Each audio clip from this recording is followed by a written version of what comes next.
하나님이 찾으시는 사람은 누굴까요? 하나님은 예배하는 자를 찾으신다고 말씀하십니다.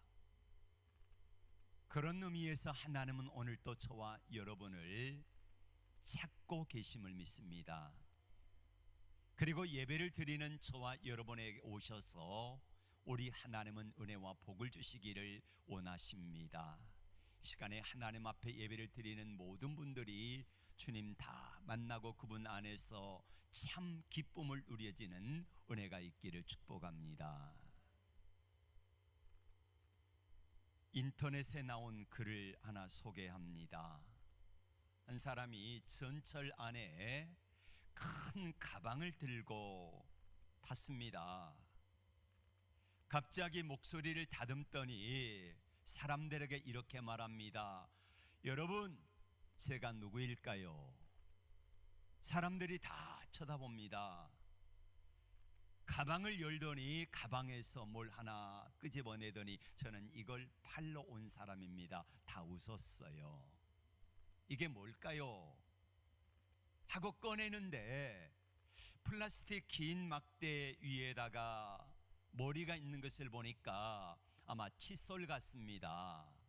어디 제품일까요? 영어로 쓰여 있어 잘 모르겠습니다. 아시는 분들은 읽어보시길 바랍니다. 얼마일까요? 단돈 1,000원입니다. 5개 문구 칫솔을 1,000원에 판다고 하면서 사람들에게 쭉 앉은 사람들에게 나눠줘요. 옛날 많이 했잖아요. 사람들이 그걸 보고 어떤 사람은 사기도 하고 대부분은 안 사지요. 수십 명의 사람들에게 쭉 돌리더니 나중에 걷어갔습니다. 그리고는 가방에다가 다 넣었더니 여러분 감사합니다. 제가 몇 개 팔았을까요? 3개 팔았습니다. 얼마 벌었을까요? 3,000원 벌었습니다.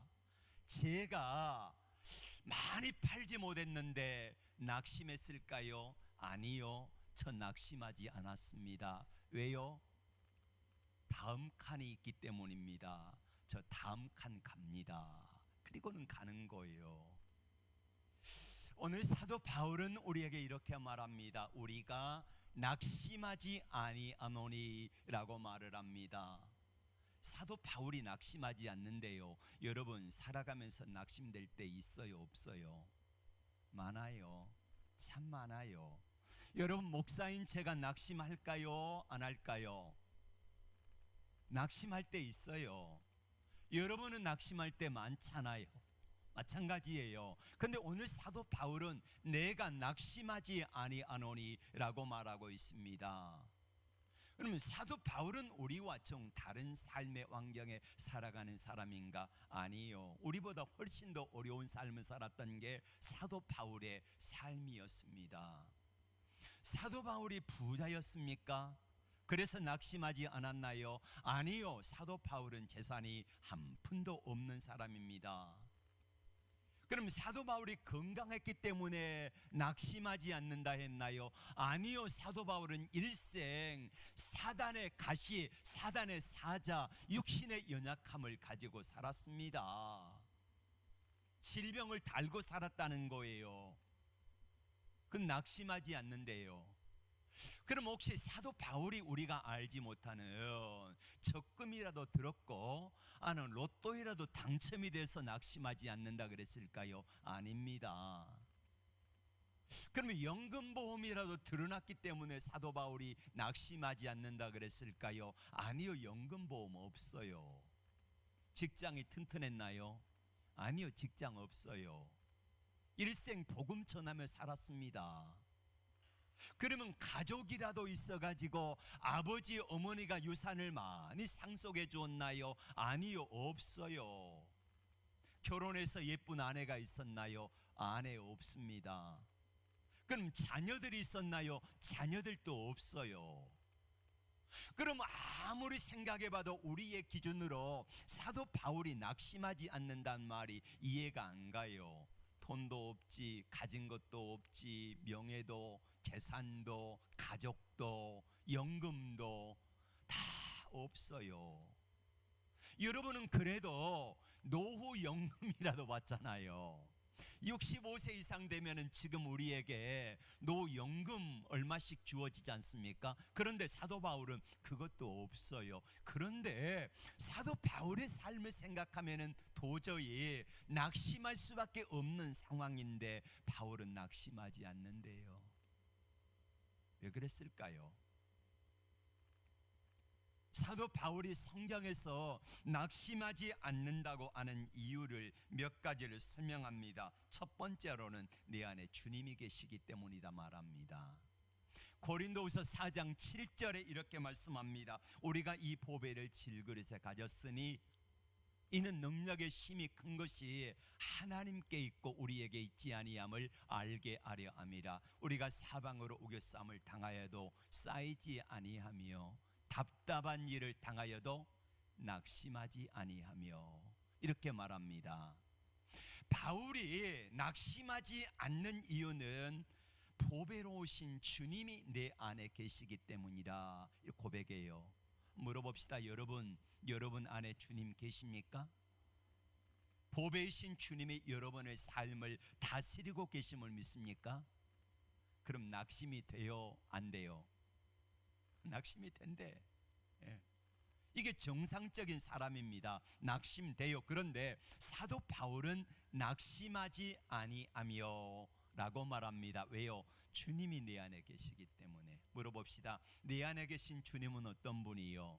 전능하사 천지를 만드신 하나님 아버지임을 믿습니다. 전능하신 분이래요. 천지 만물을 만드신 분이래요. 그분이 내 안에 계신데요. 그러면은 적어도 그런 백을 있다고 하면은 여러분 낙심하지 않아야 되잖아요. 네, 낙심이 돼요. 사도 바울은 두 번째 이유가 뭐냐면은요, 17절에서 이렇게 말씀합니다. 우리가 잠시 받는 환난에 경한 것이 지극히 크고 영원한 영광에 비해서 너무나 아무것도 아니라는 거예요. 그러니까 이 땅에 우리가 잠시 받는 환난은 가벼운 거라는 거예요. 뭐에 비하니까? 지극히 크고 영원한 영광에 중한 것에 비교하니까 아무것도 아니더라 이거예요. 사도 바울은 하나님의 나라를 보고 왔잖아요. 천국을 보고 왔어요. 우리가 보지 못한 그런 영적 세계를 사도 바울은 가서 보았어요. 천국에 가서 다 보고 주님 만나보고 천국에 있는 것들이 얼마나 좋은 것인가를 경험을 했거든요. 그러니까 바울이 자기가 믿는 하나님을 경험하고 나니까 우리가 당하는 환난들, 물질의 어려움들, 아니면 질병의 고통들, 사람들과 관계의 어려움들, 코로나로 인하여 답답한 상황들, 이런 모든 상황들은요 잠시 받는 환난에 가벼운 거라는 거예요. 지극히 크고 영광에 중한 것에 비교하니까 이게 작아 보이더라는 거지요. 우리가 어떤 분은 물질의 어려움을 당하는 분들이 있습니다. 그런데 한번 생각해 보세요. 월드비전이나 아니면은 기아대책기구나 TV에 선전하는 거 광고 영상에 보면은 아프리카에 아이가 먹지 못해 가지고 팔뚝이 다리가 너무 가늘어 있어. 눈도 깜빡일 힘이 없어 가지고 파리가 달려드는데도 불구하고 쫓아내지 못하는 아이들의 영상이 우리에게 가끔 보여지잖아요. 우리는 그들에게 비교하니까 너무나 잘 먹고 잘 살아요. 지금 이 순간에도 병원에 누워 있어서 중환자실에 아니면 병상에서 꼼짝 못하고 누워 있는 분들이 있잖아요. 근데 우리는 우리 발로 걸어가지고 예배 드리러 나올 수 있다고 하면은 우리에는 건강함으로 인하여서 하나님께 감사해야 되는 거 맞지요? 직장에 다니고 싶어도 일할 일거리가 없어요. 그런 나라 사람들이 얼마나 많아요. 아무리 직장이 어렵고 힘들다 그래도요, 적어도 우리나라에서는 내가 일만 하려고 하면은 어디든지 가서 일할 수 있는 그런 여건과 환경 되잖아요. 우리 김양림 권사님 80이 거의 다 돼 가시는데, 예. 예? 몇 세요? 81세. 그러니까 80세, 지금 이제 만 80세가 되어지세요. 근데 저분이 나라에서 그래도 일을 시켜주니까 매일 가가지고 일을 하세요. 근데 일하고 싶어도 일할 수 없는 나라들이 얼마나 많아요. 그렇게 생각하면 우리는 너무너무 감사한 일들이 많다는 거예요. 근데 우리는 왜 감사하지 못합니까? 다른 사람들과 비교하니까 그래요.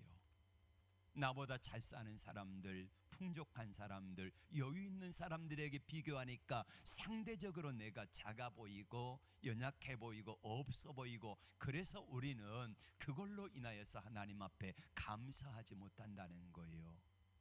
오늘 사도 바울이 내가 낙심하지 않는다고 하는 두 번째 이유는, 내가 당하고 있는 모든 어려움들, 문제들, 그리고 힘듦, 이 모든 것들이 장차 다가올 영광과 비교하니까 이게 별로 아무것도 아닌 것처럼 느껴지더라 이거예요. 세 번째, 사도 바울이 내가 낙심하지 않는다 하는 이유는 18절에 나와 있습니다. 18절에서 뭐라고 말씀합니까? 보이는 것이 전부가 아니고 보이지 않는 것이 영원하대요. 우리가 주목하는 것은 보이는 것이 아니라 보이지 않는 것이니, 보이는 것은 잠깐이고 보이지 않는 것은 영원하다라고 말씀하고 있습니다. 맞아요. 우리가 지금 가지고 있는 거, 우리가 당하는 거, 이 모든 일들을 다 생각해 보면은 우리가 보이는 것은 잠깐이라는 거예요. 근데 보이지 않는 세계, 영원한 세계가 있는 거, 이것과 저것을 비교해 보니까 이것은 아무것도 아니라는 거예요. 보이는 세계가 전부가 아니잖아요. 그런데 우리는 보이는 것이 전부인 것처럼 살아갑니다. 이 땅의 것이 전부인 것처럼 살아갑니다. 아니라는 거예요.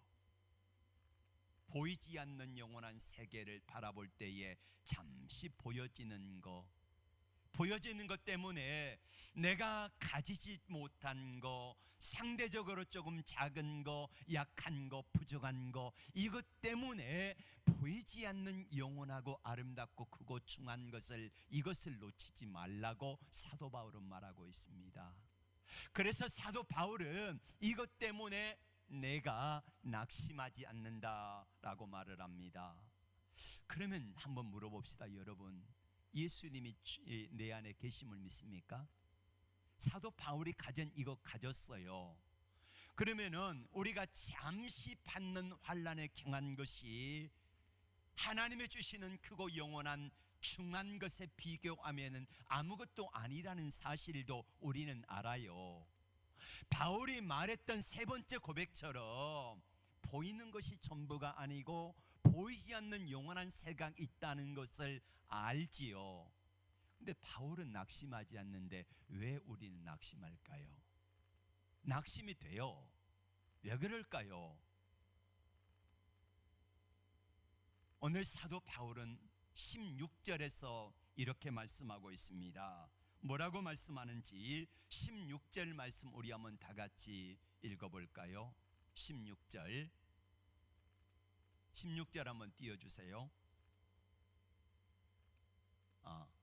17절 시작. 우리가 잠시 받는 환난에 경한 것이 지극히 크고 영원한 16절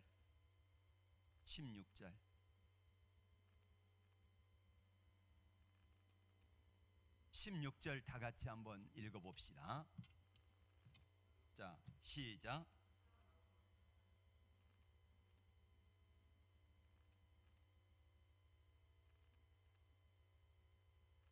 아멘. 그러므로 우리가 낙심하지 아니하노니, 사도 바울이 낙심하지 않는 이유를 설명하는데, 우리의 겉사람은 낡아지나, 우리의 겉사람이 뭡니까? 지금 우리가 보여지는 모습이에요. 어떤 사람은 나이가 많아가지고 얼굴에 주름살도 생기고, 어떤 분은 육신이 연약하여 질고를 가지고 있는 분들도 있고, 어떤 분은 삶의 고난과 힘듦이 있고 마음에 답답함이 있고, 그리고 앞으로 생각할 때에 어떻게 살아가야 되나 하는 염려와 걱정거리도 있고, 이게 바로 우리의 겉사람이라는 거예요. 겉으로 보여지는 사람. 근데 겉으로 보여지는 사람이 전부가 아니라는 거예요. 사도 바울에게 겉으로 보여지는 사람은 이거였습니다. 사도 바울은, 죄송합니다마는 표현이 좀 못생겼대요. 키도 작아요. 다리도 안짱다리예요. 눈이 안질이 심해가지고 늘 눈곱이 끼고, 가끔은 간질병으로 설교를 하다가 거품을 물고 쓰러지는 거예요. 자, 그런 모습으로 살았습니다. 이게 겉의 모습이에요. 그래서 사도 바울을 고린도 교인들은 한참 험담을 했습니다. 못생겨서 결혼도 못하고, 그러니까 시집도 올 사람이 없지. 자기가 사도이면은 왜 사례비를 받지 않고 봉사하나? 온갖 비방을 쏟아냈습니다. 이게 사도 바울의 겉사람의 모습이에요. 그런데 사도 바울의 속사람은 어떡합니까? 나를 이제는 더 이상 괴롭게 하지 말라.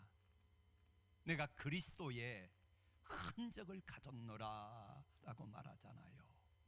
로마서 8장 1절 2절에서 사도 바울은 이렇게 말합니다. 내가 그리스도 예수 안에 있으니 결코 정죄함이 없다고. 이게 사도 바울의 속사람의 강력한 모습이에요. 그러면은 속사람이 강건하게 되어질 때에 겉사람이 낡아지고 연약해지고 때로는 좌절하고 낭망도 하지만은 속사람이 강건하게 되어질 때에 그 속사람은요, 이 땅에 살아가는 모든 어려움과 환경들을 이기는 하나님의 능력이 되어지는 것입니다. 이 속사람이 강건하게 되어질 때에 이 놀라운 역사들을 이루며 살아가더라 이거예요. 대중가수 가수에서 목사로 변화된 삶을 살아간 사람 이야기입니다. 지난 수요일 날 제가 잠깐 간증을 했습니다. 이종용 씨입니다. 70년대 중반 말에서 80년도 초에까지 이종용 씨는 대단한 가수였습니다. 여러분, 영화에도 나온 세시봉 있지요. 조영남 씨, 또 송창식 씨, 또 누굽니까? 그 장로님 있잖아요. 윤영주 장로. 예.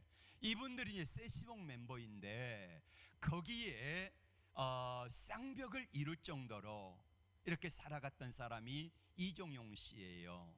근데 이분들은, 세시봉은 세상 노래를 줄로 불렀고, 그리고 이종용 씨는 YWCA에서 거기에서 목사님과 함께 활동을 하면서 건전한 그런 가요를 만들어서 기독교 문화를 전파하자, 그런 의미에서 가수 활동을 했던 사람입니다. 첫 번에 발표했던 곡이 너라는 이런 노래예요. 낙엽지던 그 숲속에 파란 바닷가에 떨리는 손 잡아주던 너, 대히트를 했어요. 그리고 두 번째 발표한 곡이 겨울아이라는 곡인데, 이 곡은 뭐냐면은 축복합니다. 축복합니다. Happy birthday to you. 이렇게 시작하는, 우리 저 진집사님 아시죠? 네. 우리 장로님 세대에 너무나 잘 아실 거예요. 통기타 포크기 가수였으니까.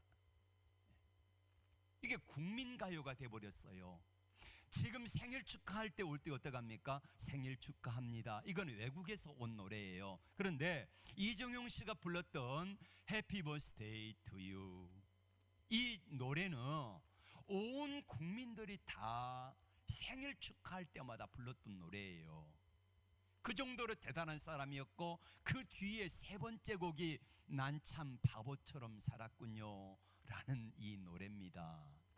그래가지고 75년도인가 3년 내리 가수왕을 했어요. 그러다 보니까 가수왕 하면은 트로피를 주는데 3년째에는 금으로 만든 트로피를 준대요. 근데 금으로 만든 트로피를 받는 그날 새벽에 경찰들이 닥쳐가지고 잡아간 거예요. 대마초 소지죄로. 당시 박정희 정권에서 이 사람들을 계획적으로 잡아가두려고 잡아가 버린 거지요.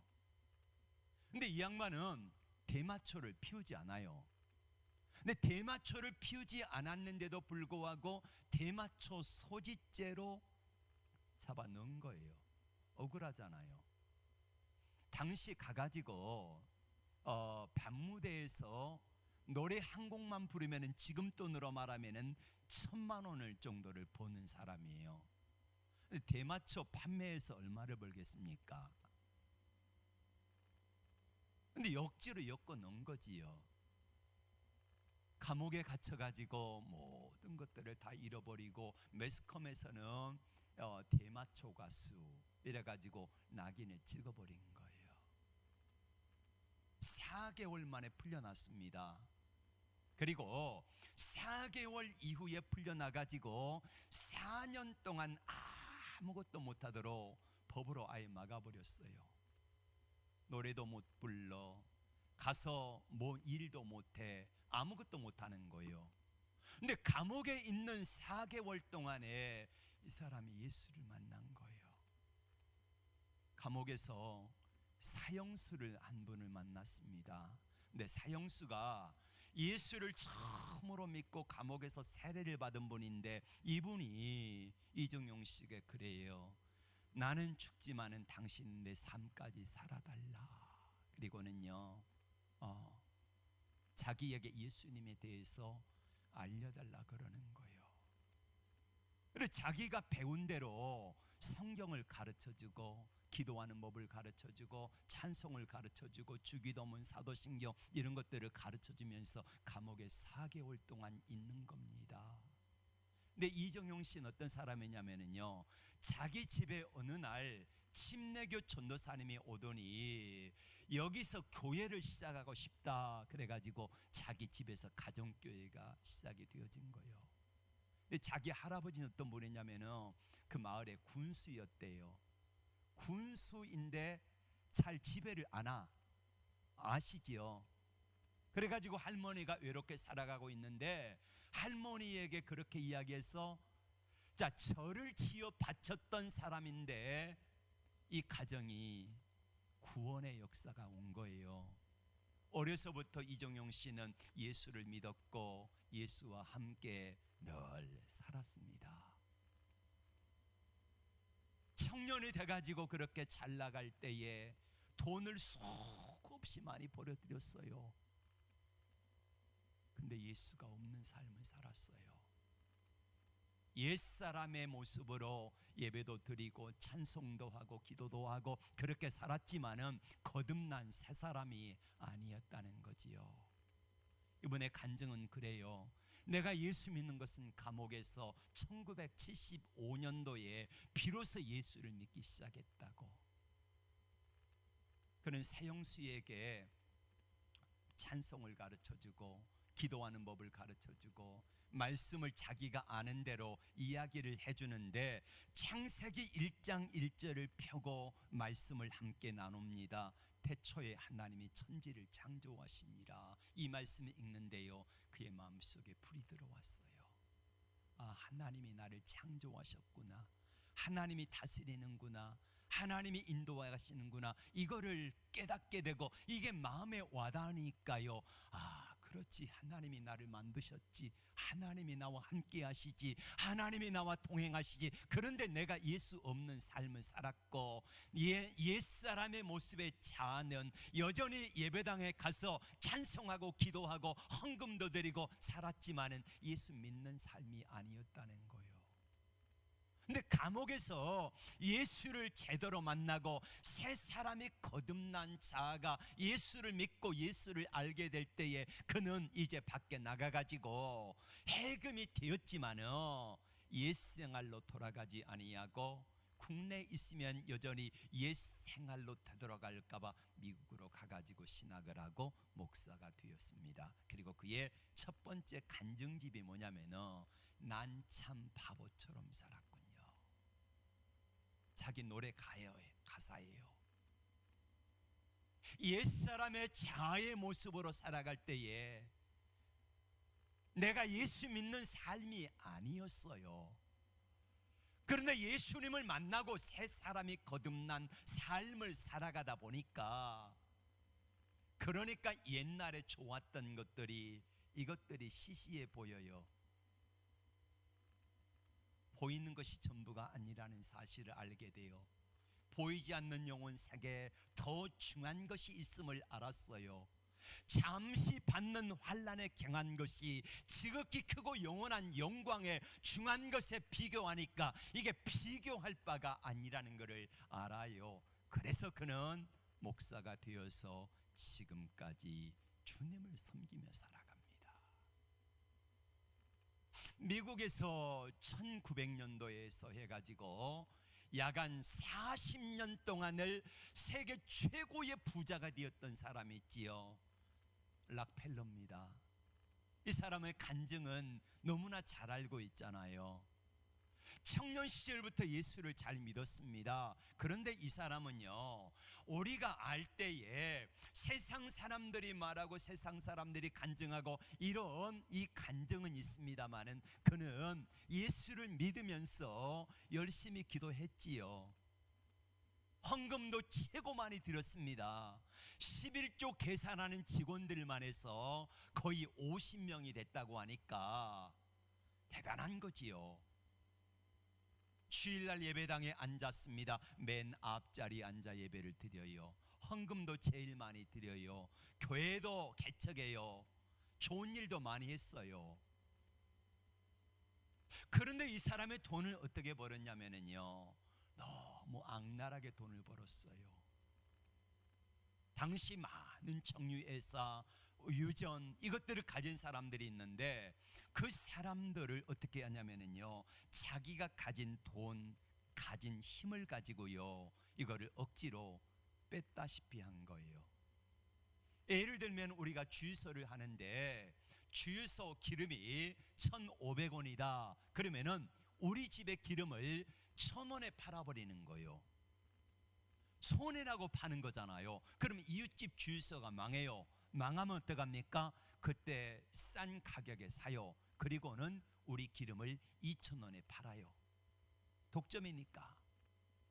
이런 식으로 미국에 있는 모든 오일 정유회사를 완전히 통합해가지고 스탠다드 오일이라고 하는 회사를 만들어요.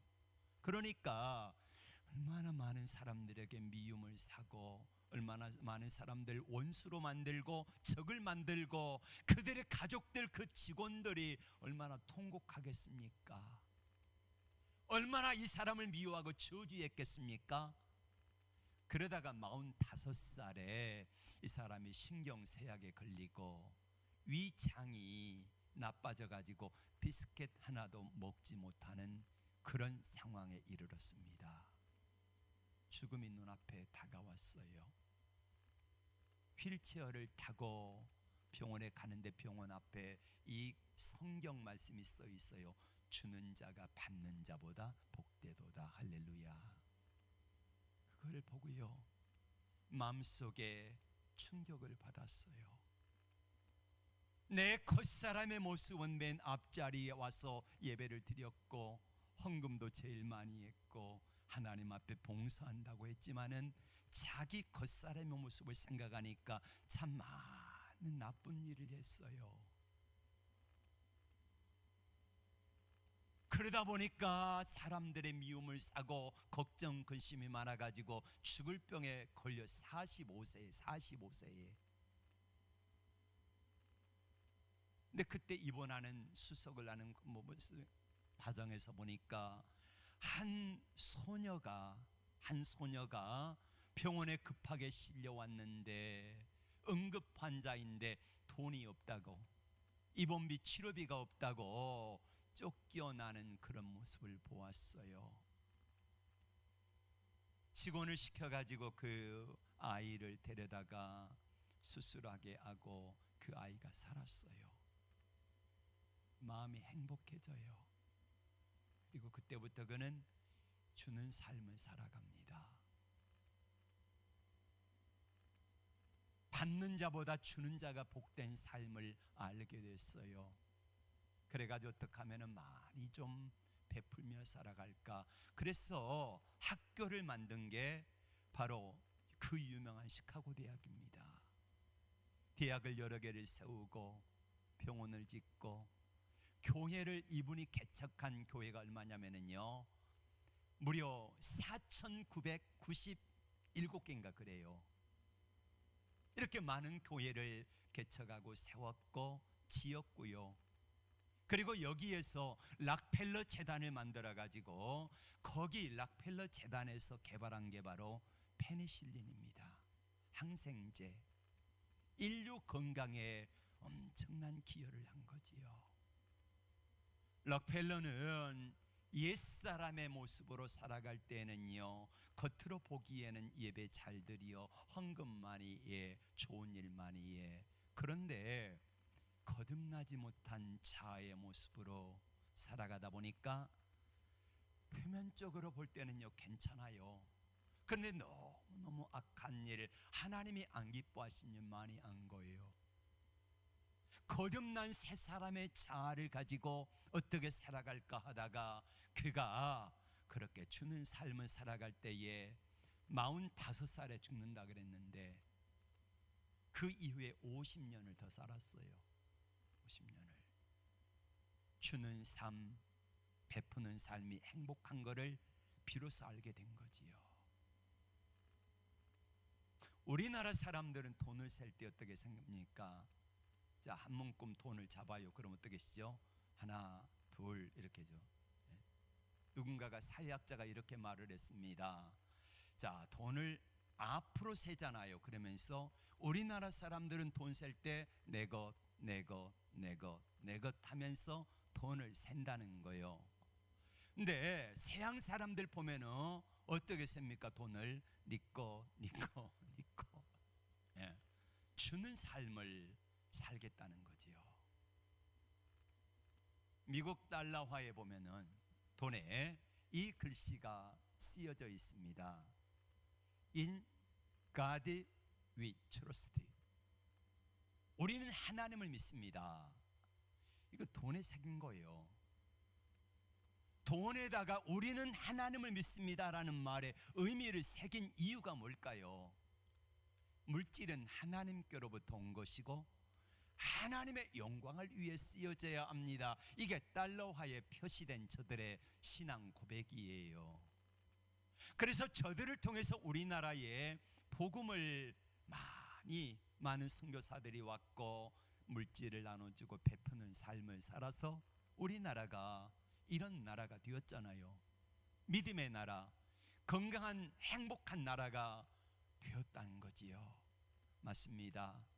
오늘 사도 바울은 우리에게 이렇게 말합니다. 그러므로 우리가 낙심하지 아니하노니.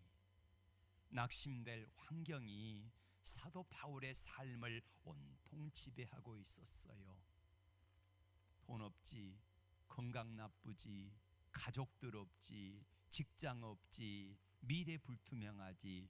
그러니까 세상적인 눈으로 바라보면은 온통 걱정거리들이 가득한 사람이 바울이에요. 불행할 것 같아요. 그런데 그가 걱정하지 않는데요, 낙심하지 않는데요. 이유가 뭐냐? 내 안에 주님이 계시기 때문이고,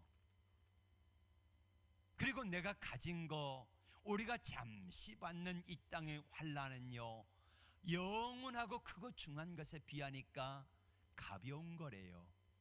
또 보이는 것이 전부가 아니라 보이지 않는 영원한 세계가 있다는 거예요. 이것과 비교하니까 낙심하지 않는데요. 그럼 여러분, 바울과 우리가 다른 점은 뭐라고요?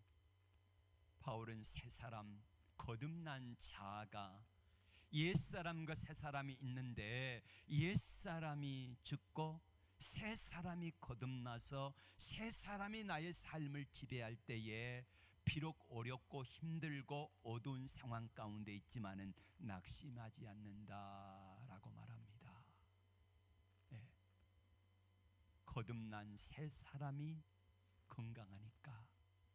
근데 옛사람의 자아를 가지고 세상과 환경과 물질과 건강과 이런 것들을 바라보니까 내 마음이 자꾸 낙심이 되어져요.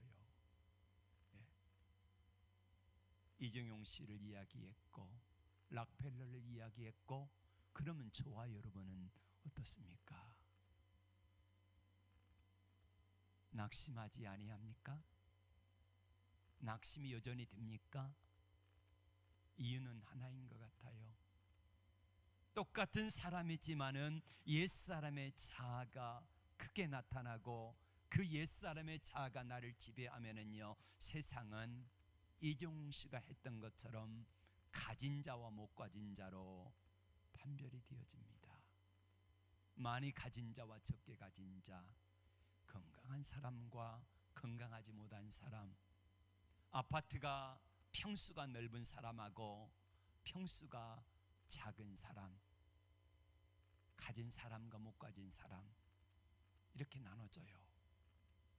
그러나 옛사람의 자아가 나의 삶을 지배하는 것이 아니라 거듭난 새 사람이 나를 지배하고 다스릴 때에 사도 바울은요, 사형수가 돼가지고 목이 잘려 순교했잖아요. 그런데 그는 이렇게 말합니다. 내가 모든 것들을 가진 자로다, 이렇게 말이요. 세상 사람 날 부러워 아니하여도 나도 역시 세상 사람 부럽지 않네 라고 말할 수 있는 이유가 바로 거기 있는 거지요. 거듭난 새 사람의 자아가 나를 지배하고 다스리니까 내가 이 땅에 살아갈 때에 좀 작게 가졌어도요, 앞으로 가서 받을 그 나라의 영원한 상급에 비교하니까 이게 작아 보여. 별것 아닌 것처럼 보여. 땅 한 평 더 가지냐 덜 가지냐 차이 중요하게 여겨지지가 않아. 아파트 값이 오른 거 그게 별로요. 잠시는 기뻐할지 모르지만은 그것도 별거 아닌 것처럼 여겨져요. 이게 바로 거듭난 새 사람의 자아로 살아가는 사람의 모습입니다. 그렇다고 하면 새 사람의 건강하려면 어떻게 해야 될까요? 디모데전서 4장 5절에 말씀합니다. 하나님의 말씀과 기도로 거룩하여짐이라. 말씀과 기도로 거룩하여지는 거요. 여러분, 새 사람의 자아가 건강하기 위해서는요, 필요한 게 있습니다. 말씀을 읽어야 돼요. 기도해야 돼요. 찬송하고 예배드리고, 그럴 때 우리의 새 사람에는 자아가요 건강해져요.